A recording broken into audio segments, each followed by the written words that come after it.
Hello दोस्तों, स्वागत है आपका आपके इस YouTube channel to news for students पर। तो दोस्तों, आप सभी की डिमांड थी कि काउंसलिंग से संबंधित जो भी ज़रूरी डॉक्यूमेंट्स लगते हैं उसके बारे में एक फुल डिटेल वीडियो लेकर आइए। तो ये वीडियो आप सभी के लिए है जितने भी Bihar SSC inter level mains के स्टूडेंट हैं। और लगभग डीवी की अगर बात करें तो अंतिम अगस्त तक होने की संभावनाएँ दिख रही है। तो ऐसे में आपको डॉक्यूमेंट्स तैयार करके रख लेने बहुत ज़रूरी होते हैं दोस्तों। तो आइए हम स्टार्ट करते हैं। देखिए, ये है आपका 2010 की जो सीजीएल 1 आई थी उसकी बहाली की, जिसका हाल ही में यानी दिसंबर के महीने में काउंसलिंग करवाई गई थी।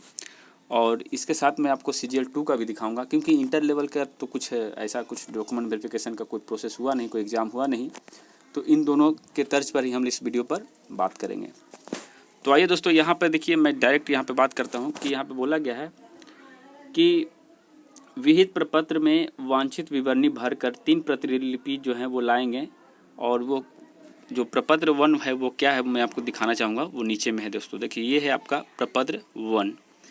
तो यहाँ पे देखिए लिखा हुआ है कि काउंसलिंग आवेदन के सार जो भी है नीला या काला बॉल पॉइंट पेन से भरें। और यहाँ पे देखिए 100 अभिप्रमाणित रंगीन फोटोग्राफी यानी कि सेल्फ जो अटेस्टेड होता है फ़ोटो, वो आपको यहाँ पे लगाने होंगे। और बात करें, यहाँ विज्ञापन संख्या दिया रहेगा आपका 06060114 और काउंसलिंग की तिथि होगी जो आपको भरना होगा कि आपकी कौन दिन जो है आपका काउंसलिंग होगा। और ये आपका रोल नंबर। उसके बाद आपको देखिए उम्मीदवार का पूरा नाम बड़े अक्षरों में, स्त्री हैं पुरुष हैं, पिता का नाम, पति का नाम, ठीक है, या महिला अगर हैं उसके लिए, या फिर पिता का नाम भी चलेगा। और उसके बाद देखिए जन्म तिथि, प्रमाण पत्र की छाया प्रति, ठीक है। और यहाँ पर देखिए उम्र का सत्यापन होगा। 1/8/2009 को उम्र कितना वर्ष कितना महीना हुआ, और 1/7/1999 को उम्र कितना वर्ष कितना महीना हुआ। यानी कि आपको देखा जाए दोस्तों, तो ये तो सीजीएल 1 के लिए था। आपका इंटर लेवल की अगर बात करें तो वहाँ पे लिखा रहेगा कि 1/8/2014 तक आपका उम्र 18 वर्ष हो रहा है या फिर नहीं। और मैक्सिमम जो है एक नहीं, वहाँ पे शायद 2006 लिखा हुआ है। तो 2006 तक आपका उम्र 37 साल से ज़्यादा तो नहीं है। ये चीज़ें आपको वहाँ पे मेंशन रहेगी, ठीक है। उसके बाद नीचे देखिए दोस्तों, आपका पता उता लिखा रहेगा, आरक्षण किस कोटि से आते हैं, और प्रमाण संख्या आपसे पूछा जाएगा कि नहीं जो कोटि आपका मान लीजिए ओबीसी हैं, बीसी हैं, एमबीसी हैं, एससी एसटी हैं। और निर्गत करने वाले पदाधिकारी का नाम होगा कि किसने आपको ये प्रमाण पत्र आपको जारी किया था, ठीक है। और इस वीडियो में बताऊंगा कि कैसे कैसे डॉक्यूमेंट्स आपको ले जाने हैं और कहाँ से क्या क्या बनवाना है, इसलिए वीडियो पर बने रहिएगा, ठीक है। और उसको देखिए तो शिक्षा संबंधित आपके विवरण देने होंगे, मैट्रिक और इंटर, ठीक है। यहाँ पे स्नातक है, वहाँ पे इंटर रहेगा। तो इंटर कहाँ से किए और कब किए, विश्वविद्यालय का नाम, पूरा मार्क्स कितना आया, परसेंटेज कितना है, ये सब चीज़ें जो आपको भरकर देने होंगे। उसके बाद दोस्तों नीचे आइएगा तो आपका सिग्नेचर हिंदी और अंग्रेजी में होगा। देख लीजिए, यहाँ पर उम्मीदवार का सिग्नेचर हिंदी और अंग्रेजी में होगा। और कार्यालय में उम्मीदवार का हस्ताक्षर, यानी कि वहाँ पे जो भी आपके चेकिंग करेंगे उनके सामने आपको यहाँ पे साइन करने होंगे। ये भी पत्र आपको दिया जा सकता है, ठीक है। ये है दोस्तों आपका जो प्रपत्र 1 था उसके बारे में मैंने बताया। और उसके बाद मैं आपको बताऊँगा क्या क्या चीज़ें लेकर जाने पड़ते हैं, ठीक है। तो आइए दोस्तों, यहाँ पर देखते हैं प्रमाण पत्र की विवरणी। देखिए दोस्तों, यहाँ पर बताया गया है कि संलग्न सूची में अंकित अनुक्रमांक वाले अभ्यर्थियों को निर्देश दिया जाता है कि वे आयोग द्वारा निर्धारित विहित प्रपत्र 1 में वांछित विवरणी को भरकर निम्नलिखित अभिलेखों और प्रमाण पत्रों की मूल प्रति, देखिए मूल प्रति यानी कि जो मूल है, जो आपका ओरिजिनल सर्टिफिकेट है वो, और 3 सेट 100 अभिप्रमाणित छाया प्रति, यानी कि 3 सेट जो है आपका फोटो कॉपी चाहिए जो कि खुद से सेल्फ अटेस्टेड हो, यानी खुद का साइन किया हुआ, ठीक है। निर्धारित तिथि पर आयोग के कार्यालय में उपस्थित होना सुनिश्चित करेंगे। आइए दोस्तों, जानते हैं क्या क्या चीज़ें ज़रूरत होती है। नंबर 1 की मैट्रिक या उससे संबंधित कोई भी एक उत्तीर्णता का प्रमाण पत्र जो है वो आपको देने होंगे। और साथ ही अंक पत्र यानी कि आपका मार्कशीट, यानी मार्कशीट और आपका सर्टिफिकेट, ये दोनों चाहिए। मैट्रिक का, ये एज के लिए मैट्रिक का सर्टिफिकेट लिया जाता है, और पास हैं या नहीं उसके लिए आपको ओरिजिनल जो है सर्टिफिकेट लिया जाता है आपका, क्या कहते हैं उसको, मार्कशीट का, ठीक है।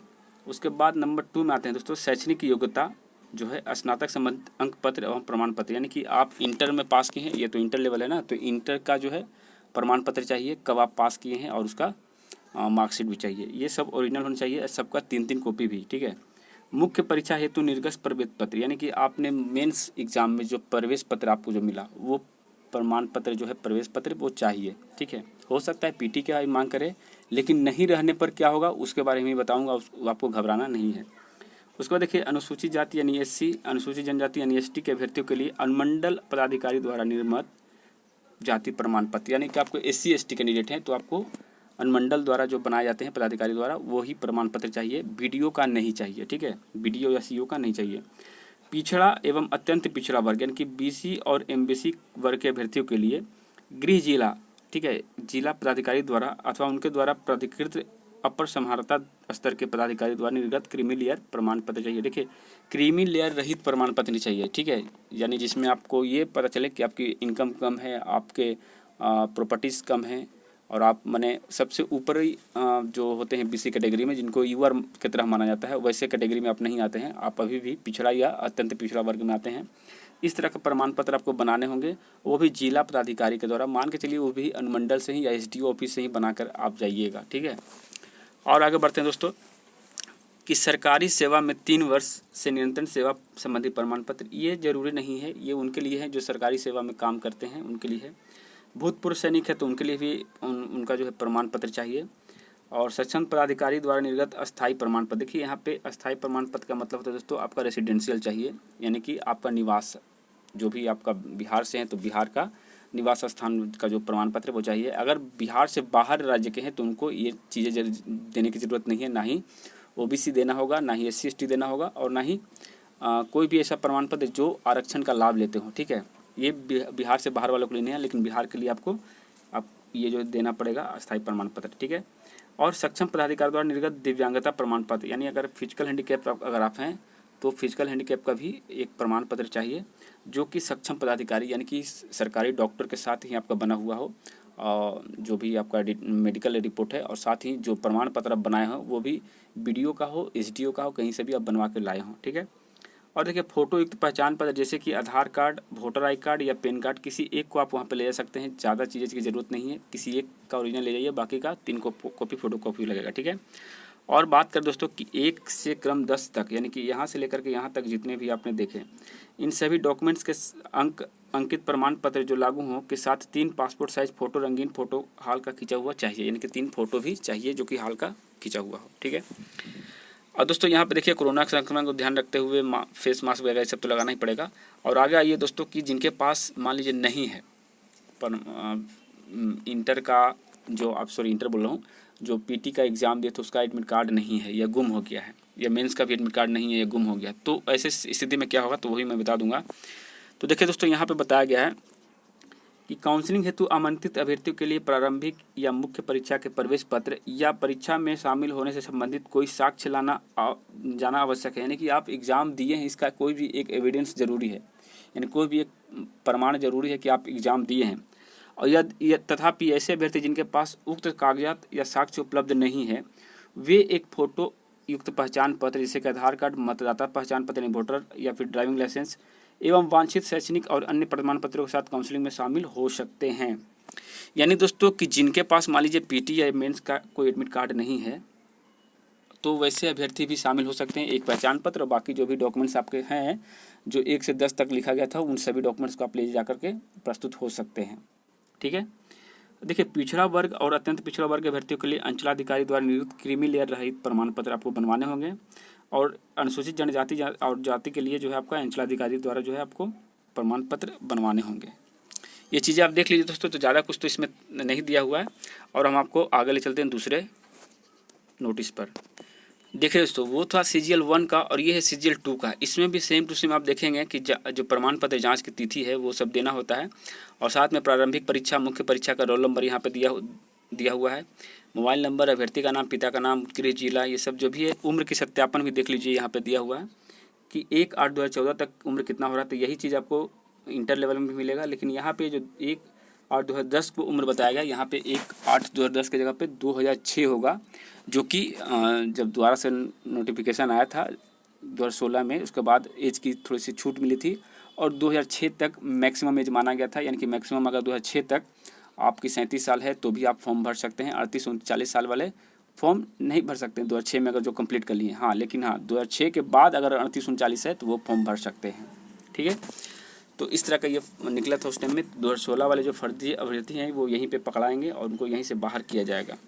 और दोस्तों देखिए, बीसी और एमबीसी के लिए एक अलग से क्राइटेरिया बनाया गया है कि बीसी एमबीसी अभ्यर्थियों के पास उपलब्ध क्रीमी लेयर पर प्रमाण पत्र यदि दिनांक 31/10/2013 से पूर्व निर्गत है, यानी कि आप 31/10/2013 के पहले अगर कोई बनवाए हैं प्रमाण पत्र, तो फॉर्म 18 फॉर्म 18 में स्वघोषणा पत्र समर्पित करेंगे, यानी हाँ या नहीं। यानी आपको वहाँ पे दिखाना होगा, अगर मान लीजिए पुराना सर्टिफिकेट है तब, नया से अगर बना कर रखें जैसे हाल का हो 2019 का, 20 का, 21 का, तो आपको दिक्कत नहीं है। पहले का होगा तब दिक्कत है, उसके लिए अलग से फॉर्म भरना पड़ता है और बाकी कुछ भी नहीं है।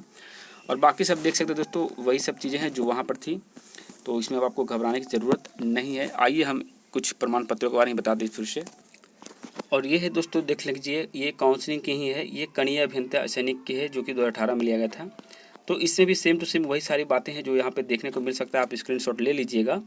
और इसमें ज़्यादा कुछ नहीं है दोस्तों, जो आपने पिछले CGL 1 का देखा, CGL 2 का देखा, सेम टू सेम यहाँ भी है। फॉर्म नंबर 18 भी भरना पड़ेगा वो BC MBC के लिए, अगर उनका जो अंतिम तिथि है, यानी कि आवेदन प्राप्त करने की अंतिम तिथि से पहले का अगर है तो मेरे ख्याल से आपको घबराने की ज़रूरत नहीं है दोस्तों। और जो भी यहाँ पे जो डायरेक्शन दिए गए हैं, इन सभी चीज़ों को देखते हुए आप अपने डॉक्यूमेंट्स बनवा सकते हैं। तो फाइनली ये निष्कर्ष यह निकलता है दोस्तों कि क्या क्या चीज़ें लगेंगे, तो आपको मैं एक बार फिर से रिपीट कर देता हूँ। पहला नंबर कि अगर आपके पास एडमिट कार्ड है PT या मेंस का तो वो चलेगा, ठीक है, PT या मेंस का। दूसरा नंबर दोस्तों कि आपको मैट्रिक का जो है सर्टिफिकेट चाहिए और उसका जो आपका मार्कशीट है वो चाहिए, मूल में भी चाहिए और उसका प्रतिलिपि भी चाहिए। नंबर 3 कि इंटर का आपके पास जो सर्टिफिकेट है वो चाहिए। नंबर 4 दोस्तों, आपके जाति से संबंधित जो भी आपके सर्टिफिकेट हैं, चाहे OBC हो, SC ST या फिर कोई अन्य कैटेगरी में आते हैं, उनका भी। और साथ ही दोस्तों एक जो है पहचान पत्र आपको लगेगा, जो कि कोई भी एक voter I card, Aadhaar card या फिर ड्राइविंग लाइसेंस या पैन कार्ड, कोई भी एक चलेगा। और साथ ही बात करें दोस्तों, PH वालों के लिए भी पहचान पत्र ज़रूरी है और उनका 40% से अधिक होना चाहिए या 40% उससे कम नहीं होना चाहिए, उनकी दिव्यांगता जो है। और उसके साथ अगर हम बात करें तो एक आवासीय चाहिए दोस्तों, आवासीय की भी बात की गई थी, यानी आपका रेसिडेंशियल। लेकिन बिहार से बाहर वालों के लिए इन सभी चीज़ों की ज़रूरत नहीं है, सिर्फ वो अपना डॉक्यूमेंट्स ले जाएंगे जो उनका शैक्षणिक से संबंधित कोई प्रमाण पत्र हो। और भी कुछ चीज़ें हैं जो आपको नोटिफिकेशन के बाद आएगी, लेकिन तब तक आप इतने चीज़ों को संगठित करके रखें, बना करके रखें कि आपको बाद में असुविधा ना हो। तो यही सब चीज़ें दोस्तों। फिर भी अगर आपके कुछ माइंड्स में डाउट्स भरे हैं तो वो आप नीचे निकाल सकते हैं कमेंट बॉक्स में, और उसके ऊपर हम लोग फिर पुनः विचार करेंगे। तो चलिए, वीडियो अच्छा लगा तो लाइक करिएगा, चैनल पर नए आए हैं तो चैनल को सब्सक्राइब करिएगा। जय हिंद, जय भारत। और एक बात और मैं बोलना चाहूँगा कि इन सभी डॉक्यूमेंट्स को अगर आप देखना चाहते हैं, इन सभी पेज को, तो आप टेलीग्राम में जा करके इसको डाउनलोड कर सकते हैं। मैं टेलीग्राम में इसके डाल दूँगा और टेलीग्राम का लिंक डिस्क्रिप्शन बॉक्स में दे रखा हूँ। अगर फिर भी वहाँ से नहीं मिल पाता तो आप टेलीग्राम पर सर्च करिएगा ट्रू न्यूज़ फॉर स्टूडेंट, जो अपने चैनल का नाम है वही सर्च करिएगा, आपको टेलीग्राम में चैनल मिल जाएगा। तो चलिए, धन्यवाद। जय हिंद, जय भारत।